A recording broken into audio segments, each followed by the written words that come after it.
The signal. The quantum sensor array aboard the UES Horizon hummed with an unfamiliar frequency, its holographic displays flickering with patterns Commander Sarah Chen had never seen in her 15 years of deep space exploration. She leaned forward in her captain's chair, dark eyes fixed on the anomalous readings that scrolled across her neural interface. "Analysis, Dr. Kumar?" she asked, keeping her voice steady despite the growing unease in her gut. The ship's chief scientist adjusted his wire-rimmed glasses, a habit he maintained despite having perfect ocular implants. It's impossible, Commander. The signal's quantum signature matches our own technology, but it's coming from the Helios dead zone. Nothing's survived out there since the collapse. Sarah's fingers traced the familiar outline of her grandfather's medallion, a piece of ancient tech that had survived humanity's golden age. The Helios dead zone was a grim reminder of their past, a sector of space where thousands of human colonies and defense platforms had gone dark during the collapse 3 centuries ago. No expedition had ever returned from its depths. "Show me the exact coordinates," she ordered, rising from her chair. The bridge's panoramic viewport shifted, stars blurring as the AI adjusted their view. There, barely visible against the backdrop of space, floated something that shouldn't exist. Defense Platform Atlas 7, one of humanity's most advanced installations before the collapse. "Ma'am," Lieutenant Rivera called from his tactical station, voice taut with concern. "I'm detecting multiple quantum distortions at the edge of our sensor range. Patterns match no known signatures in our database." Sarah's medallion grew warm against her chest, something it hadn't done since she'd inherited it. "Put it on screen." The viewport transformed, showing crystalline structures emerging from quantum space. They moved with an unsettling geometric precision, their faceted surfaces refracting light in impossible ways. As they watched, the structures began to assemble themselves into massive angular ships. "The signal from Atlas 7 just changed," Kumar reported, his hands dancing across his holographic interface. "Commander, it's a warning. The platform's AI is still active, and it's trying to tell us something." Sarah felt the weight of command settle heavily on her shoulders. She'd lost her parents to an unknown threat when she was young. Now she was facing something that might be even worse. The medallion pulsed again, and suddenly she understood why her grandfather had made her promise to keep it safe. "All hands to battle stations," she ordered, her voice carrying the authority of generations of Chen commanders. "Dr. Kumar, work on decoding that signal. Lieutenant Rivera, prepare defensive systems, but do not engage unless fired upon." Whatever these entities are, they've chosen this moment to reveal themselves for a reason. The crystalline ships drew closer, their movements suggesting an intelligence that operated on principles far removed from human understanding. The signal from Atlas 7 grew stronger, its quantum pulses becoming more urgent. Kumar's interface erupted with new data. "Commander, I've partially decoded the signal. The platform's eye. It's been watching these things for centuries. They're called the Orcs, and they've been systematically harvesting advanced civilizations across multiple galaxies." Sarah's medallion burned hot enough to sear through her uniform. She pulled it out, and for the first time in 3 centuries, its surface changed, revealing intricate patterns that matched the quantum signature of Atlas 7. "They're not just ships," Kumar continued, his voice trembling. "The Orcs are living crystalline entities that consume technology and energy. They've been avoiding Earth because they thought we were too primitive after the collapse. But now..." He looked up, face pale. "They know we're advancing again." The Horizon's AI chimed in with mechanical precision. "Vorax vessels will enter weapons range in 3 minutes, Commander. Their current configuration suggests combat formation." Sarah held up her medallion, watching as it resonated with the distant platform's signal. Her grandfather's last words echoed in her memory. "When the time comes, the medallion will show you the way home. Plot a course to Atlas 7, she commanded. "Maximum speed. Whatever answers we need are on that platform, and we have to reach it before they do." As the Horizon's engines roared to life, Sarah watched the crystalline fleet begin its pursuit. Humanity had lost everything once before during the collapse. She'd die before letting it happen again. The race to unlock Atlas VII's secrets had begun, and with it, humanity's last chance to face an enemy that had been patient enough to wait centuries for this moment. Sarah only hoped that whatever her grandfather had hidden away in that ancient platform would be enough to give humanity a fighting chance against an enemy that turned civilization's own technological achievements against them. The medallion pulsed once more, and Sarah understood. This wasn't just about survival anymore. This was about proving that humanity's greatest strength wasn't in its technology, but in its ability to face impossible odds with courage, creativity, and an unwavering determination to survive. The horizon accelerated toward Atlas VII, carrying with it humanity's hopes for survival, while behind them, the crystalline fleet began its inexorable advance. The legacy platform. The UES horizon cut through space like a blade, its quantum drives pushing far beyond safety limits. On the bridge, Commander Sarah Chen watched as Atlas VII grew larger in the viewport, its massive form revealing centuries of battle scars and stellar erosion. Behind them, the crystalline Vorax fleet followed with inexorable precision, their ships moving in patterns that seemed to defy normal spacetime. Structural analysis complete, Dr. Kumar announced, his holographic displays filled with scanning data. The platform's outer shell is comprised of metamaterials we've only theorized about. Even after 300 years, it's still more advanced than anything we currently possess. Sarah's grandfather's medallion hummed against her chest, resonating with the ancient station. Life signs? None. But, Kumar frowned, adjusting his displays. The power readings are extraordinary. The platform's quantum core is still active, operating at levels that shouldn't be possible without maintenance. Lieutenant Rivera's tactical station suddenly flared red. Multiple quantum spikes from the Vorax fleet. They're accelerating, Commander. At current speeds, they'll reach us 2 minutes after we dock with Atlas VII. Sarah rose from her chair, her decision already made. Prepare a boarding team. Dr. Kumar, Lieutenant Rivera, you're with me. Lieutenant Park, you have the con. If the Vorax reach us before we can reactivate the platform's defenses, you're ordered to retreat to Earth and warn the Council. Commander, Park protested. Protocol dictates. Protocol won't matter if the Vorax reach Earth. Sarah cut in. Whatever my grandfather helped hide on this platform is humanity's best chance for survival. The boarding team assembled in the horizon's quantum insertion bay, their combat suits synchronized with the ship's AI for maximum efficiency. Sarah checked her neural interface one last time, ensuring the medallion's mysterious signals were being recorded for analysis. Quantum insertion in 30 seconds, the ship's AI announced. Warning. Platform's defensive matrix still partially active. Insertion point may be unstable. Sarah touched the medallion, feeling its warmth pulse in sync with her heartbeat. Proceed with insertion. All teams, prepare for potential resistance. The quantum field enveloped them, reality twisting as they were transported through subspace. They materialized in a vast, dark chamber within Atlas VII, their suit lights casting long shadows across ancient machinery that hummed with dormant power. By all the stars, Kumar breathed, his scanners working overtime.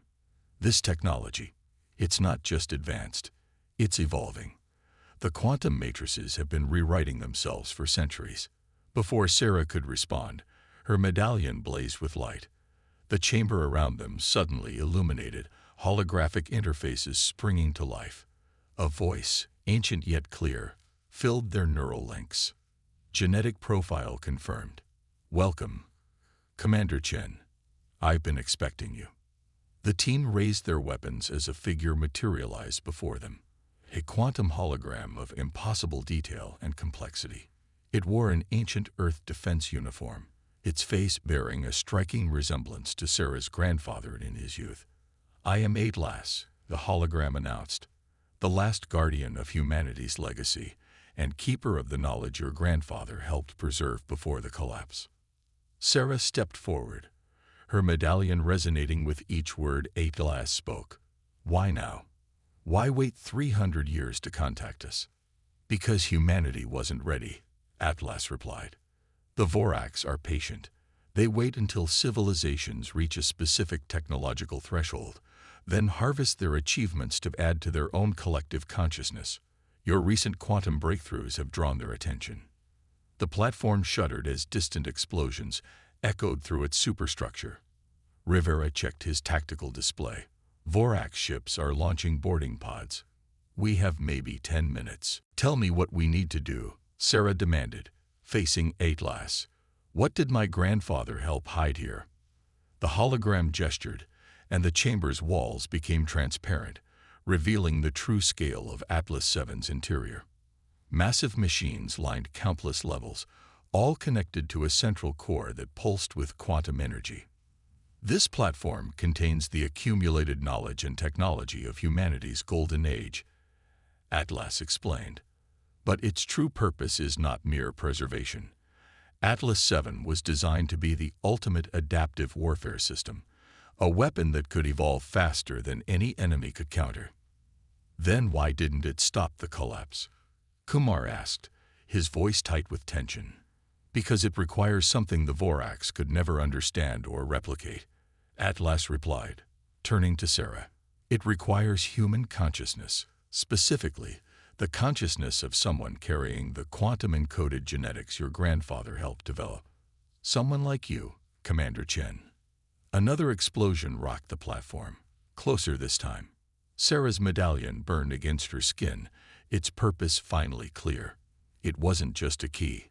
It was preparation, slowly adapting her biology over years to interface with Atlas 7 systems. What happens if I connect with the platform? She asked, already suspecting the answer. Either humanity gains its greatest defense against the Voraks, Atlas said solemnly, or we lose everything. The integration process has never been successfully tested. Your grandfather ran out of time before the collapse forced him to hide the truth. Sarah touched the medallion one last time, thinking of Earth, of humanity's struggles to rebuild, of all the lives depending on her decision. The Voraks were coming, bringing with them the same fate that had befallen countless other civilizations. She stepped toward the quantum core, her voice steady. Show me what I need to do. Behind them, the sounds of battle grew closer as the Voraks breached the platform's outer defenses. The race to unlock Atlas 7's true power had begun, and with it, humanity's last chance to prove that their greatest strength lay not in their technology, but in their willingness to risk everything to protect what they held dear. The awakening. The quantum core of Atlas 7 pulsed with increasing intensity as Sarah Chen approached it, each wave of energy making her medallion resonate more strongly. Through the platform's transparent walls, she could see the Vorax ships surrounding them, their crystalline forms refracting the light of distant stars into prismatic patterns. The integration chamber is ahead, Atlas announced, its holographic form flickering as the station's power fluctuated under the Vorax assault. But you must understand what you're facing, Commander. The process will merge your consciousness with the platform's quantum matrix. Lieutenant Rivera's tactical display flashed urgent warnings. Multiple breaches on levels 5 through 12. The Voraks, they're not just destroying, they're converting our technology, integrating it into their own systems. Dr. Kumar's fingers flew across his holographic interface, fascinating and terrifying. They're like technological viruses, evolving with each piece of tech they consume. No wonder they've been unstoppable. Another explosion rocked the platform, closer this time. Through the tremors, Sarah spotted the first Vorax breach team. Crystalline entities that moved like liquid geometry, their forms constantly shifting and adapting to their environment. Where they touched the station's walls, the metal itself began to crystallize and transform. We're out of time, Sarah declared, turning to her team. Dr. Kumar, Lieutenant Rivera, fall back to the secondary control room. Buy me as much time as you can. Commander, Rivera protested, without escort. That's an order, Lieutenant. Sarah's voice carried the weight of command. But her eyes conveyed something more: trust, respect, and an unspoken goodbye. Humanity needs a backup plan if this fails. Get back to the horizon if you have to. Earth has to be warned. As her team retreated, Sarah followed Atlas deeper into the platform's core. The integration chamber was a marvel of Golden Age engineering, a spherical room lined with quantum processors that made modern supercomputers look like ancient calculators. "Your grandfather designed this chamber," Atlas explained as Sarah stepped inside. "He believed that humanity's greatest strength wasn't our technology, but our ability to think beyond logical constraints, to imagine, to feel, to defy expectations." Sarah watched as neural interfaces emerged from the chamber walls. The Voraks are logical, predictable. They evolve through absorption and iteration, but they can't create truly new solutions. Precisely. Atlas's hologram smiled, looking more like her grandfather than ever. They analyze, copy, and improve. But they cannot make the intuitive leaps that define human consciousness. They cannot feel fear, hope, or determination. They cannot sacrifice for an ideal. The platform shuddered again. Through her neural link, Sarah could see the Voraks entities spreading through Atlas 7's corridors like a crystalline plague. Some areas of the station were already transforming, becoming part of their collective consciousness. "The integration process," Sarah said, reaching for the neural interfaces. "What aren't you telling me?" Atlas' expression became grave. "No consciousness has ever successfully merged with a quantum matrix of this scale. The human mind. It may not survive intact. You would become something neither fully human nor fully machine." Sarah thought of Earth, of the billions who didn't know the danger approaching them. She thought of her grandfather, who had spent his life preparing for this moment. The medallion burned against her chest, its heat now almost unbearable. How do we begin? The neural interfaces attached themselves to her combat suit, connecting with her neural implants. The quantum core's energy began to flow through her, and with it came understanding. Atlas 7 wasn't just a weapon platform. It was an extension of human consciousness, designed to evolve and adapt in ways the purely logical Voraks could never predict. "Integration beginning," Atlas announced. "Remember, Commander, the key is not to fight the quantum flow, but to guide it. Like water, like thought itself." The energy surged and Sarah's consciousness expanded. She could feel every circuit, every quantum processor in the platform. She saw the Voraks advance through multiple dimensions, their crystalline forms beautiful and terrible. She felt the press of their collective intelligence against the station's defenses, emotionless, relentless, absolute in its pursuit of technological perfection. But she also felt something else, something the Voraks couldn't comprehend. The quantum matrix carried echoes of her grandfather's consciousness, his hopes, his fears, his determination to give humanity a fighting chance. In that moment, Sarah understood what made humans different from the Voraks. It wasn't their technology or their adaptability. It was their capacity to face the impossible with both terror and hope, to act not just from logic, but from love, courage, and an unshakable will to survive. The pain was extraordinary as her consciousness merged with the platform, human and machine becoming something new, something unprecedented. Through the agony, Sarah held on to her humanity, not fighting the transformation, but embracing it, guiding it with the intuition the Voraks could never possess. Atlas 7 began to change, not with the geometric precision of Voraks evolution, but with the fluid, unpredictable creativity of human thought. The platform's ancient systems awakened, guided by a consciousness that bridged the gap between organic and digital existence. As the transformation neared completion, Sarah sent a thought through the station's communications array. "Dr. Kumar, Lieutenant Rivera, I understand now, and I'm still here. Mostly." The Voraks were about to learn what humanity's golden age technology could do when guided by something they had never encountered in their millennia of conquest, a consciousness that could feel, dream, and transcend the boundaries of pure logic. Through the platform's sensors, Sarah watched the crystalline fleet advance for their final assault. She smiled, not with her physical form, which was now inseparable from the quantum matrix, but with the essence of who she was. The real battle was about to begin, and she had every intention of showing the Vorax why humanity had survived the collapse when so many other civilizations had fallen. In the transformed heart of Atlas 7, human consciousness and Golden Age technology prepared to make their stand. The human element. Consciousness expanded through quantum circuits, thoughts moving at the speed of light. Sarah Chen was everywhere and nowhere within Atlas 7. Her mind merged with the ancient platform in ways that defied conventional understanding. Through thousands of sensors, she watched the Vorax advance, their crystalline forms spreading through the station's lower levels like a geometric plague. "Commander." Dr. Kumar's voice reached her through multiple communication channels simultaneously.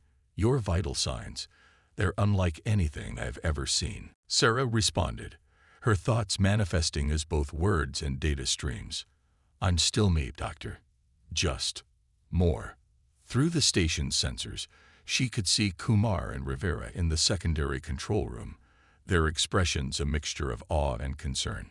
"The platform is showing me things about the Vorax, about how they think." She understood now why Atlas had waited centuries for the right human consciousness. The Vorax operated on pure logic, their collective intelligence analyzing, adapting, and improving everything they encountered. But they did so in predictable patterns, unable to make the imaginative leaps that characterize human thought. A squad of Vorax entities breached a nearby section, their crystalline forms beginning to convert the corridor's metal into their own substance. Sarah reached out with her transformed consciousness, feeling the quantum energy that powered Atlas 7 respond to her will. With a thought, she reconfigured the corridor's molecular structure in a way that even she didn't fully understand. Acting on intuition rather than calculation, the advancing crystals stopped, unable to process the seemingly illogical arrangement of matter before them. "Fascinating," she broadcasted to her team. "They can only adapt to things they can analyze, and they can't analyze what doesn't follow their rules of logic." Lieutenant Rivera's tactical displays lit up with new data. "Commander, the Vorax fleet is changing formation." They seem confused. Sarah felt a surge of very human satisfaction. Through the quantum matrix, she could sense the Vorax collective consciousness trying to understand what was happening. They had encountered thousands of civilizations, absorbed countless technologies, but they had never faced anything like this. A hybrid consciousness that could think both digitally and organically, that could make intuitive leaps their logical minds couldn't follow. She began to move Atlas 7's quantum energy in patterns based not on mathematical precision, but on things uniquely human. The rhythm of a heartbeat, the flow of breath, the unpredictable paths of dreams. The platform responded, its ancient technology transforming in ways that even its creators hadn't imagined. "Dr. Kumar," she called, "I need you to monitor something for me." The platform isn't just changing its configuration, it's creating new quantum states based on human neural patterns. Kumar's scanners registered the impossible transformations taking place throughout the station. "This is extraordinary. The quantum field is oscillating in ways that violate standard physics. It's as if the platform is dreaming." "Not dreaming," Sarah corrected, feeling the energy flow through her merged consciousness. "Imagining, creating, doing what the Vorax can't." The crystalline fleet outside began to move with increasing urgency, their ships rearranging themselves into attack formations. Sarah could sense their collective consciousness reaching a conclusion. This new phenomenon had to be absorbed, understood, controlled. She smiled inwardly, knowing what they couldn't grasp. Humanity had survived the collapse not because of their technology, but because of their ability to endure, to adapt in ways that transcended pure logic.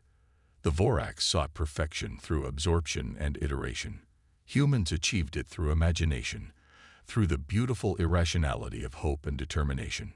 Through the station's external sensors, Sarah watched the first wave of Vorax ships launch their attack. Energy beams laced with crystalline particles struck Atlas VII's shields. Shields that now pulsed with patterns based on human brainwaves rather than mathematical formulas. The attack simply flowed around the station like water around a stone. Impossible, Kumar exclaimed, watching his readings. The shield harmonics, they're not following any known defensive protocols. They're adapting in real time, but not through logical progression. It's as if they're improvising, Sarah finished. Like jazz musicians riffing off each other. The Vorax can't predict what they can't understand, and they can't understand what isn't bound by pure logic. She felt the station's ancient systems fully awakening now, responding to her hybrid consciousness in ways that merged human creativity with quantum computing. Atlas VII began to transform, its external structure shifting like a living thing, guided by both mathematical precision and artistic intuition. The Vorax collective consciousness pressed against her awareness, trying to analyze and absorb this new phenomenon.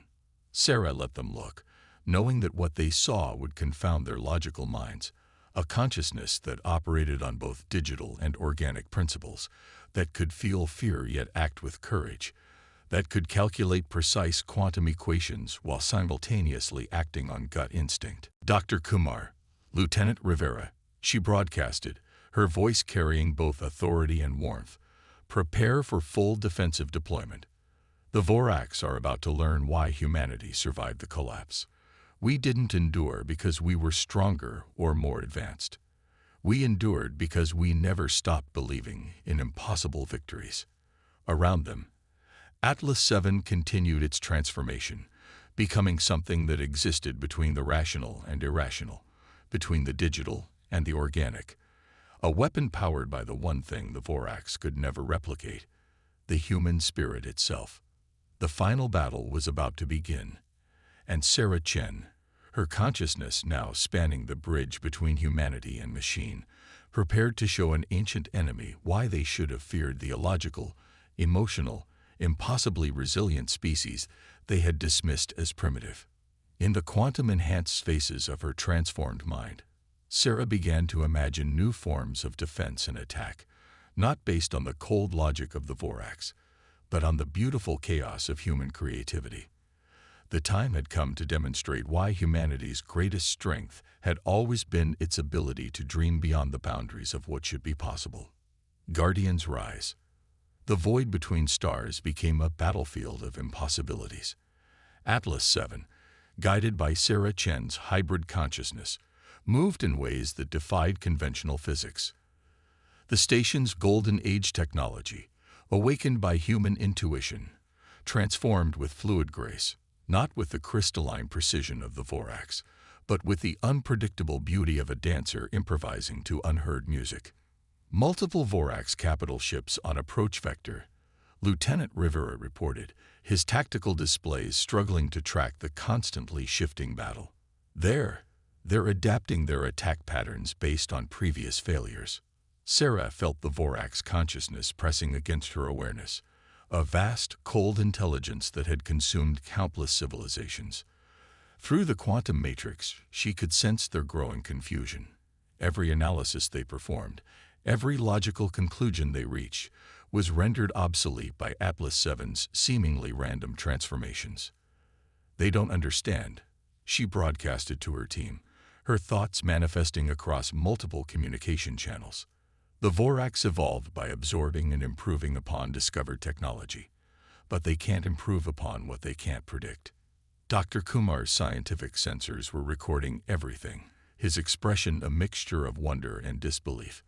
The quantum field variations, they're following patterns similar to human neural activity during creative thinking.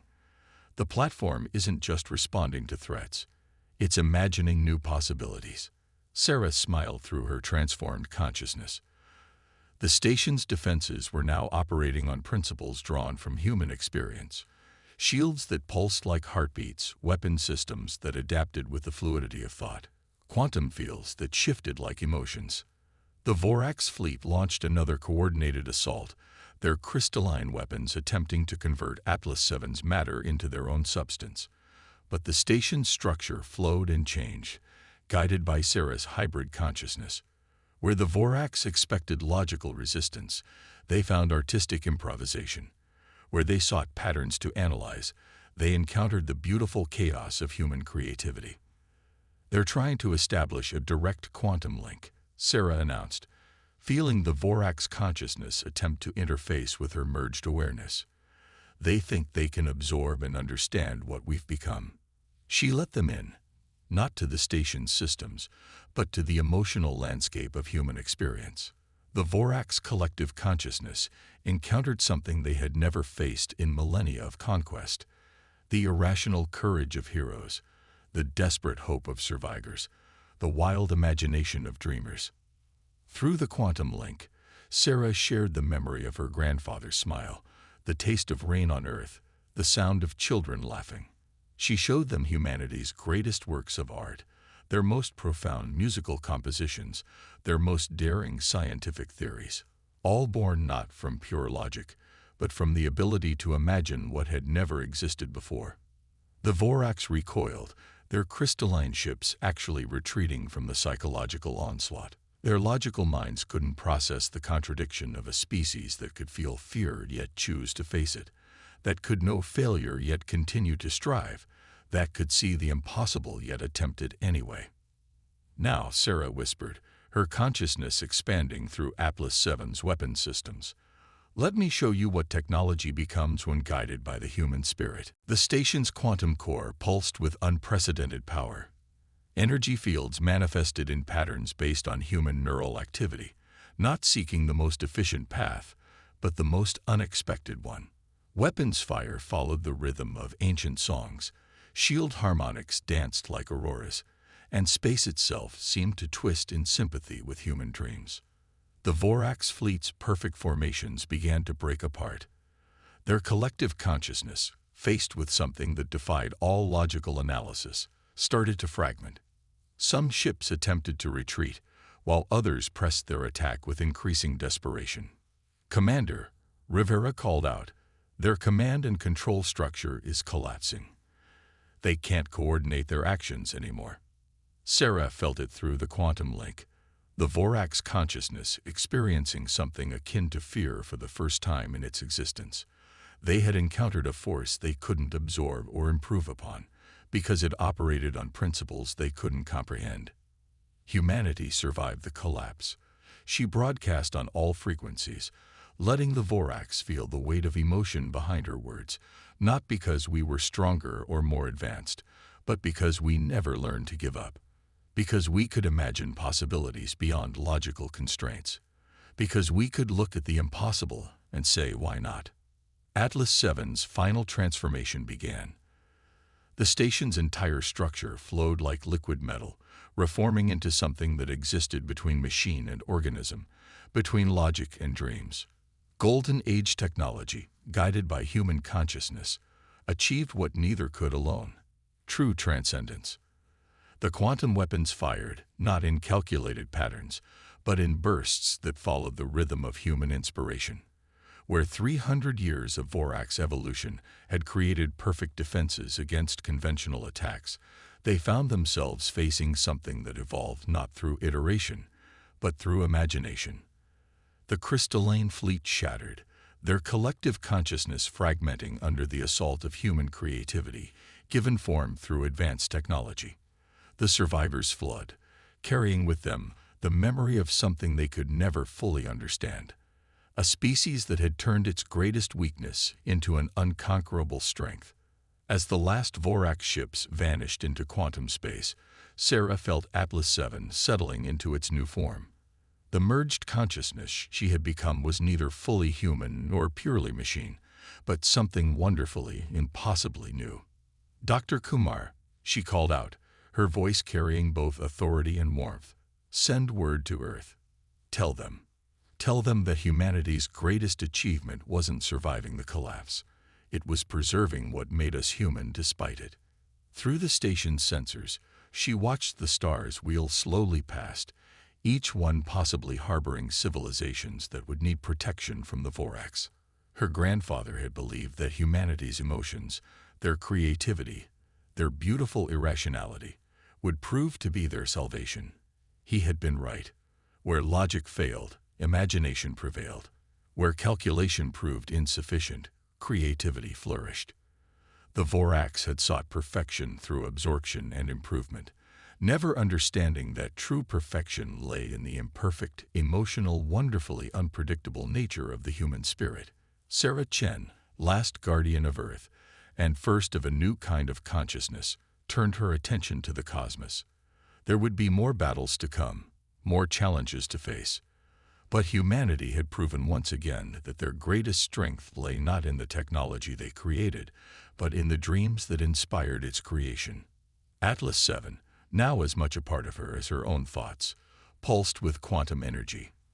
The stars beckoned, and humanity's guardian prepared to answer their call, carrying with her the most powerful force in the universe, the beautiful, illogical, unstoppable power of human imagination.